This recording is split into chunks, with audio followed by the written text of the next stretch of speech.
My guest here today has a few specific angles that we're going to kind of approach the plant medicine world through, which I think are going to be informative for me personally and maybe for someone else listening, but insightful, definitely. So, taking a step back, what got you into this weird world of plants and their healing properties? So I was, I guess, around 21. I would consider myself a bit of a spiritual window shopper at that point, dipping my toes in a whole number of forms of spirituality. I'd say I came from kind of a spiritually devoid Western background where not much importance or value was given to a spiritual mindset, a spiritual practice, and was seeking at that point anything, frankly. I wasn't seeking out specifically plant medicine, but I was aware of its existence and open to it. I was traveling in Central America, trying out various sort of spiritual things, yogas and other things like that. Ended up meeting a man who was, they don't use the word shaman in the world he's from, but he worked with peyote, cactus. I don't know if we're talking about that specifically, but We are now. okay.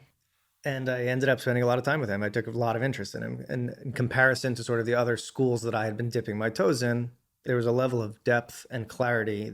The difference between the way this man spoke about what he did, it was clear that his body of knowledge was the product of his own work, right? He developed this body of knowledge where in any yoga or other form of meditation, someone was sort of telling me the doctrine, right? It was like they learned it somewhere, not from a personal experience. It just meant that they had learned it from someone else and were teaching it to someone else. And sort of this chain of information was being passed that way. Right. Where it was obvious this man who worked with medicine had sort of constructed his own knowledge base, which was incredibly attractive to me in the sense that, right here I am, I'm 21, I'm an idiot. I want to be less of an idiot. I'd gone through schooling and it's like there's this process of someone teaching you stuff they know and you learning stuff they know versus just observing it and piecing it together on your own. And it was clear he had done that process. He also was not trying to teach me in that way. He wasn't saying like, here's the answer to this, here's the answer to that, or here's how it works. All he presented was, I have this way where if you do it and you pay attention, you will create that worldview. Like the pieces will come together themselves, essentially. It was the first spiritual opportunity, I guess, where the answer was you're going to figure it out just by showing up rather than here's the curriculum, you're going to learn it, Right. if that makes sense. So that was my initial attraction to it. And I spent a bunch of time with him in Central America. He was going back to his home in Canada for the summer. He said, come over. And at the time, that was like ludicrous for me to be like, yeah, sure, I'll come over. That it was a big leap, but he had some tools. He had this drum that I hung out and listened to him playing with, and something about it was this was different than everything else I had seen before. So I shockingly that summer hopped on a plane, went to his house in the middle of nowhere in Canada, spent the whole summer with him, just sort of picking at him and seeing what goes on. Went to a couple of ceremonies with him. And sort of right at that moment, I was like, all the other window shopping I had been doing spiritually was like, I don't think I need to do any of that anymore. I'm pretty sure this is a complete system. Not the system. I'm not claiming this is the way. I'm just claiming it was a way that was full in and of itself, as far as I could tell at that time. It felt like if I just really apply myself to this, I can satisfy all that I'm craving spiritually without dipping my toe here and taking a piece of that and doing this and this. It was like I should just really settle into this and go for it. So for the next however many years, I ended up working with him and assisting him and traveling with him. People wanted him to come all over the place to do things, to do ceremonies.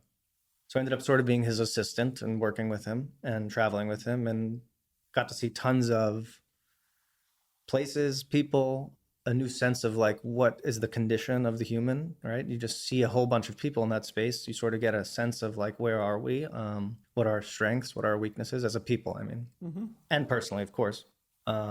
But that was it. I kind of once I stumbled into that, that was sort of the end of me exploring all the other things. Not that I had any like yoga, for example. I went way into yoga before that. I had no Nothing negative to say about yoga, except that I just felt like this was the spiritual path I really wanted to dedicate myself to. Yeah, it seems like it found you the way it does for many of us. It does seem like that. Yeah, I Yeah. agree there. And exploring this space, you feel that it kind of satisfied that spiritual void that you felt was present prior to embarking on your journey at 21. I think so. Nothing gives all the answers. You end up with more questions than answers, frankly. The further down you go, the less you know, which is Yeah. its own bizarre experience that you don't really think about at the outset. Um, but I really did feel like it was clear that making a full dedication to a thing, in this case, was going to be more fruitful than taking a taste of everything, if that makes sense. Sure. I felt like it's not that this is the answer, Right. it's probably a answer to the hole I wanted to fill, right? And just going way deep into one thing was sort of an obvious solution at that point, which I didn't even notice that I was a window shopper before that, if that makes sense. Yeah. But that window shopping period gave you the opportunity to Sure. touch a bunch of different tools and practices. And that way, this one kind of felt appropriate as a result of that, let's say, background, right? Like 100%. one formed in the other. What's your educational background? What were you in school for? I studied philosophy before that. Oh, nice. Okay. So it was always in your bones, sort That's of. what got me into Eastern philosophy. It started Yes. with. It wasn't actual spiritual, right? It was sort of the academic side of Eastern stuff. So Buddhist texts in an academic lens, and Vedic texts in an academic lens. That's where it began. Something wasn't working at school at a certain point, because to me these were spiritual texts, and I was reading them that way, not academic texts, Sure. which was how I was supposed to write about it and read about it, right? So this divide happened, and I was like, this is totally unsatisfying, which sort of got me into yoga in particular, because that was an easily tangible practice that existed in the West. Like something like it was much more difficult, in the middle of Pennsylvania, to find some Buddhist center where they were practicing Vipassana, or Sure. this is a cocktail of words, but whereas there was like a yoga place, I could go to yoga. But to me, this divide started happening towards the end of my education, where it's like, this is not academic, this is Experiential. yeah. And it was like they'd be talking about, I don't know, I'd read a Zen Buddhist text, and it'd be like the teacher whacked the guy with a stick and boom, he was enlightened. And to me, it was like, hold on. Is this history class? Are we just studying what they did over there? Or like, what's going on here? What is enlightenment? No one care here? I started getting frustrated by the end. It was like, where's the meat? There's something here. You're reading this too. Don't you feel it as well? Like there's something in this. Right. Maybe. I mean, maybe all it takes is a whack, from a stick in the right place. I mean, who knows, right? It's a different prescription for every human being, as we've come to experience, especially in this plant medicine space. So how did your experiences fill in your kind of educational background, meaning that, that lack, that dissatisfaction that comes part and parcel to accumulating knowledge, especially when it comes to kind of esoteric understandings or works, philosophical concepts.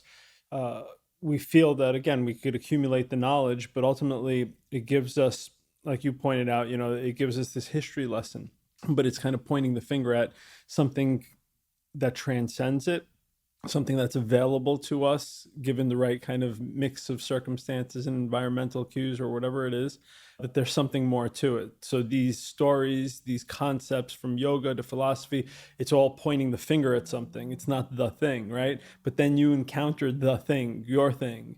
How did that influence that body of knowledge that had been accumulated prior to that point? Were you able to see it from a kind of new perspective? Did it fill in some of the blanks? Did it give you what you were looking for?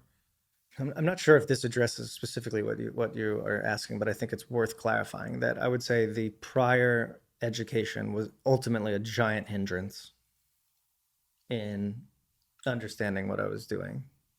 A giant hindrance that needed deliberate effort and attention to not fall victim to its trappiness, for lack Yes. of a better word. It was a real trap that required significant attention and awareness of to get around, if that makes sense. It makes perfect sense. We have to learn to unlearn to relearn. It's a process. Major trap.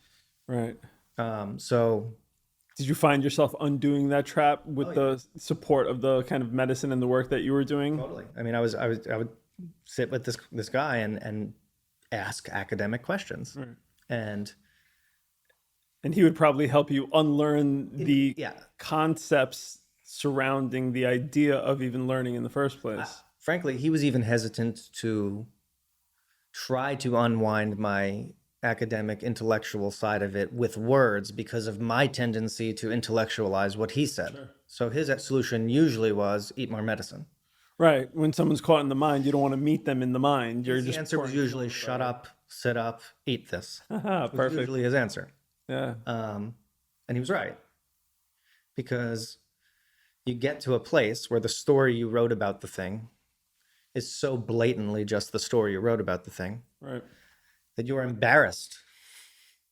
It's embarrassing in the moment to look at the story you've written and see how silly and foolish and naive it was. But that's part of getting through it, right? It's like Right. you need to embarrass yourself. You think you know stuff because you studied it. It's embarrassing to go through. And it's Right. sort of the only way to see how ludicrous it was that you thought you had an idea about something, in sort of an intellectual sense. Right. That's so much of a challenge for so many people, especially Westerners, because we have to kind of unwind the mental model that exists that has us creating the stories in the first place and has us approaching some of these, let's say, concepts and belief systems in anything other than a linear, mechanical, mental way. And that has to go, right? Because that becomes, as you've identified, a massive hindrance along the way. And it's very hard to tap into the space of feeling when you're so busy thinking about feeling.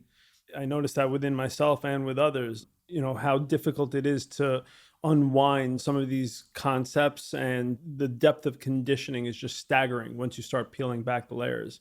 It's mind blowing. It's like you don't even realize what's going on behind the scenes until you get to peek at some of those layers and programs. But I can say just on my own behalf, without plant medicine, I don't know if I ever would have bore witness to some of what was going on back there. No, of course not. Part of the problem is it's celebrated in society, right? You can wave your educational accolades and just be clapped at for them for your entire life. Until I sat in front of the medicine, which held a mirror that was like brutally honest in a way that didn't give any credence to our societal standards. It just sticks a mirror in your face Right. and waits until you actually can see what's in the reflection, because that's its own process. It's very Right. easy to look in the mirror and not even see what's actually there. That's, people have a real skill at not actually seeing the thing, Yeah, it's a even though it's gift. being shown. It's a gift. And it's amazing our the resilience we have, frankly, to not see it. Yeah. We're very good at not seeing what it is. And when you do see it, it's really embarrassing that you think you know stuff. It's such an embarrassing feeling when you realize how much you don't. Right. But it really, that if you can let yourself be embarrassed by it, you come at the other end in much better shape, frankly. I don't have another way to say it. You're just much better off, because it will humble you. I mean, that's almost a universal experience. sure. I've never talked to anyone who hasn't been humbled, that goes to ceremony, that hasn't been slapped around once or twice to be like, come on. Oh yeah, early and often. I mean, I've that's never met the idea. anyone. Yeah. So you do get humbled whether you want to or not, but you got to see, just because it shows it to you doesn't mean you'll see it, which is an ironic conundrum, I guess. First of all, you're not sure it's a mirror. You don't know that it's a mirror. You're just kind of being, ushered into these higher levels of consciousness, and you're like, oh, wow, it's pretty, and, this is beautiful. And then you get a glimpse of something, and the idea is, we embrace whatever comes up in ceremony, embrace it. Don't try to resist it, because it'll just persist. It'll come for you because it's, waiting to be resolved. You made a deal to kind of come and take a look. And then when you get this little kind of glimmer of understanding that perhaps there's something there in that image, in that experience, in that mirror, so to speak, you start kind of looking at it and you realize who you're looking at and what you're looking at, and it's me and it's my stuff. And then my instant reaction, especially early on, was to immediately look away and be like, that's great, but we're not here for that. It's like, I'm here for this intention or that intention. And the medicine, we know, heals on an order of priority. It's priority, not my priority. And so in the beginning, even though it was challenging, looking away seemed to be, at least for me, seemed to be kind of my go-to model because I was doing it in my default world so effectively. I notice it when we talk to each other even. We've developed some skill with words that we can talk ourselves out of the bare truth that we see, right? We could use words to write a story about the thing we witnessed that paints it in another light to ourselves. Sure. Almost like having a good sort of handle on words is like it's its own trap. For sure. That you could explain away the thing you just saw, which was clear as day, and sort of justify the way that it was proper or whatever it is that you're trying to accomplish. Right. You could use words to sort of frame things how you like to. And it's a trap. There's a lot of ways with medicines in general. The medicines are inherently have this amazing capacity. And at the same time, just because you are using them all the time or sometimes or infrequently, however, you can still miss the thing that it's giving you. And the harder you work, you don't even realize, I mean, I didn't, how hard I was working at not seeing the thing that was being shown. And this is why I'm such a proponent, and we've talked about this before, of sort of the ceremonial structure, because I think the structure itself, the tools that are used, sort of the physics and the science that was developed over centuries to be used in these ceremonies, is designed to at least make it more challenging to not see, to avoid the thing that's being shown to you. Or these tools work at preventing the Western mind, at least, from doing its interference pattern that it's accustomed to doing. You can break the mind's ability to interfere with itself with some of the tools specifically, which is, just as I said the other day, one of my concerns with the growing fascination in medicines that I don't think is being followed by an equal growing fascination in the tools and the ceremonies themselves. That's a tremendous piece of the puzzle that isn't necessarily being spoken about publicly. And I would love to dive into it with you, because what we're seeing is we are seeing a little bit of a disconnect from some of the traditional methods and some of the traditional tools that were used for very specific purposes in these spaces. There's this disconnect as these medicines creep into the clinical application and research and the study of them. We are purposely disconnecting some of these traditional pathways because we can't measure them. And we can, let's say, measure other touch points that are critical and necessary for our ability to try and understand what's at play when these medicines are being used and worked with. So in order to try to understand things, we chop things into pieces. These are very big, complex problems. And so for us to get a handle on what's going on here, we need to kind of dissect them into small bite-sized pieces that we can try to wrap our arms around. And so that's what we have been doing traditionally as a people. That's what we continue to do. But then a lot of awareness is cut off with that dissection process, right? To try to understand parts is not necessarily understanding the whole, but it's the best that we have right now based on our current kind of scientific models. So we're following these models, but in doing so, we're missing the point a little bit. So can you just jump in and tell me, based on your experience, can we talk about some of these tools and some of these ceremonies and how they were so intelligently designed to bring another dynamic to the healing space that was as critical as the medicine itself? I don't claim to be an expert at any of this, by the way. I just have Share observations. seen various things, and back to the way I was taught. I was taught you sit down, you shut up, and you pay attention. That was how you do a ceremony. That was how I was taught. Rather than a study of myself and my problems, etc., it was no, you study the ceremony, and the ceremony contains all the wisdom you need. So you sit down, you shut up, and pay attention to it, and come for 100 years. And you'll have a little bit of something. You'll come away with a little something. There's still more that you didn't get, but at least you'll get something, right? It was all built in. It was designed that if you just pay attention to the way it works, you'll pick up a little tidbit every day. So sit down, shut up, pay attention. When I went to other ceremonies and other traditions where that wasn't necessarily the general way that people conduct themselves in there, that was my habitual way of doing it, right? So I'd go into some ayahuasca ceremony in Colombia, and I'd be sitting there shutting up, paying attention and studying how are they work in this space.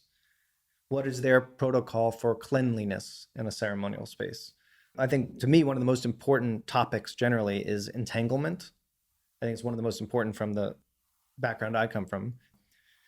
Let's talk about entanglement generally. The idea that a group of people are coming to a space and using these medicines, which are sort of expansive on our natural bandwidth. I often use the example of a dog whistle, which is like a whistle, the dog hears it, we don't, but there's obviously a real something occurring because you see the dog respond to it, right? To me, the medicine, one of the things it does is it expands the bandwidth on our senses on an everyday basis, right? So you hear a broader spectrum of sound, you see a broader spectrum of color, you feel a broader spectrum of energy, etc. When you do this with a group of people, there needs to be some protocol that people aren't entangling themselves with other people's stuff. The way the man that I used to spend time with, he would say, he had two sayings. He says, you need to, first of all, you need to know where you end and someone else begins. And he also said, everything shits and everything eats, which means that sort of like, it's all heightened in a ceremonial space. We're intentionally heightening it, right? Because we could access stuff that we can't otherwise access. If you just extrapolate that idea, everything's shitting and everything's eating, right? Just think of it outward flow and inward flow, right? Things are coming off of individuals. And this could be extremely physical form, like someone just vomits, or in much more subtle form, right? And everyone eats. So, one of the ways that you think about this even is eye contact, right? Like eye contact is an eating and a shitting. Yes. I'll speak for myself. I come from Westworld where I had no sense of this. He used to call this multidimensional common sense. Cute. Which if you just are eating medicine, it's so obvious that this is going on, but it's totally not common sense from the Western world. Right. It would never occur to me that if you're over there vomiting, me looking at it is sort of careless multidimensional behavior. It kind of is, right? Why should I eat whatever that was, you want it out. Yes. Why am I going to eat it? Right. And this is sort of multidimensional common sense is sort of our joke about it, but it is common sense, of course, but it's not ingrained in a Westerner. Like there's nothing in our sort of life. There's nothing common sense about that in our everyday world. But you get in a ceremonial space and you pay attention and you watch things. It's such an obvious entanglement. Why am I going to take on any of what you just got out? And in fact, every single ceremony I've been to all over the world has a very particular way of dealing with that stuff, right? Someone vomits, there's a way it's dealt with. In ceremonies in North America, there's a particular way. It's brought somewhere, it's buried a certain way, there's herbs put with it, it's out of sight. In Colombia, there's a way it's dealt with. Peru, they have a way of dealing with it. Everyone has a way of dealing with this stuff without talking to each other. And the reason they all fall on the same conclusion, I think, the best of our knowledge, was that it was because it's multidimensional common sense. Of course. So to me, when I think the original question is, what tools do we need to be cautious about and really use? And it's just a perfect example to me is strangers, right? You can go to a ceremony with a stranger. You have no idea what they're carrying in their backpack. You don't know what they're about to spill in the space. Is there a protocol or a system, or even if there's no protocol, do at least the participants understand that everyone here is shitting and everyone here is eating? Can we not eat other people's stuff? And can we not shit on people? For lack of a better way of saying it. I'm sorry for my crudeness. No, it's perfect. So just an example is like, it's very difficult when we don't have the common sense structure, right? I imagine sort of you go back to ancient Peru and the Amazon, the stuff I'm talking about right now, they'd think I'm a maniac in terms of the words I'm using. But it was completely ubiquitous in the society. Everyone sort of understood on a spiritual, energetic level that this type of exchange is occurring. There are cultures where there's just inherent caution. I've met indigenous people where they just never look you in the eyes. At first I was offended. And then until it became clear, like, no, they're just extremely cautious they don't just eat anything. Right. There's a culture where there's a consciousness around eating and shitting. Our culture lacks that consciousness, right? I lacked it for sure. Yeah. So when it comes to ceremonial spaces where I hope knowingly we're opening up and broadening the spectrum of what our output and input is. I hope we at least know that, right? I think Westerners, it's even more important that the tools, whether we understand them or not, for avoiding entanglement, just as an example, keeping things clean. I'm not even getting into the whole other element of external intrusions into a space. That's a whole nother separate topic, right? There's our own mess that we can create here, that we don't want to be eating each other's mess. And then there's external interference, which is its own problem, and that's separate. I'm not even going to go there. But because it's not common sense in our culture, it's really important that we have some guiding tools in a ceremonial space, I think, that give us a sense of, yeah, we do need to be cautious around how we entangle with one another, just keeping everyone sort of clean. I'm a huge proponent of the medicine, so please don't take any of all these medicines. So please don't take anything I'm about to say as not being a huge proponent of it. But there are people who are coming to medicine ceremonies and leaving more confused than when they got there. Sure. And a lot of the time, the confusion is such that they think they're less confused. It's a bigger problem, yes. In that case, right, we're creating a perpetual cycle of making people worse off and making them think they're better off in the same moment. That's a really catastrophic problem if you extrapolate it all the way. Psychological entanglements. It's scary, right? Exactly. And to me, the tools are designed to prevent that from happening, right? There's no reason that like someone should come to a ceremony and leave in worse shape because they gobbled up someone else's trauma and problem without even knowing it happened. And now they're carrying some burden that isn't even theirs. They don't even know how it got there. And it's happening, right? It's happening. And this is kind of a cautionary tale for anyone out there that's starting to embark on their own personal journey into this space. You really have to understand who you're sitting with. There's no rating system or website that will help us make some of these very critical decisions, but it's important to do your own research, and it's important to really understand that these healing pathways have been around for a very, very long time, and it would be wise to ensure, to the degree that we're able, the provenance of the tool and the administrator. Otherwise, what you have is you have a lot of people rushing into this space because they've felt, let's say, some of the healing potential within themselves and instantly want to bring it to their friends and family, as I did personally as well, but with, let's say, less restraint than may be required. And they end up making more of a mess as a result of their over-eagerness or lack of training and guidance. And it's a challenge, but we are seeing this space kind of really blow up right now. And we should definitely take pause before rushing headfirst to understand what we're working with, who we're working with, and to do as much research as possible to try to hedge against some of these potentially dangerous side effects. The side effects have less to do with the medicine and more to do with who's providing them and how.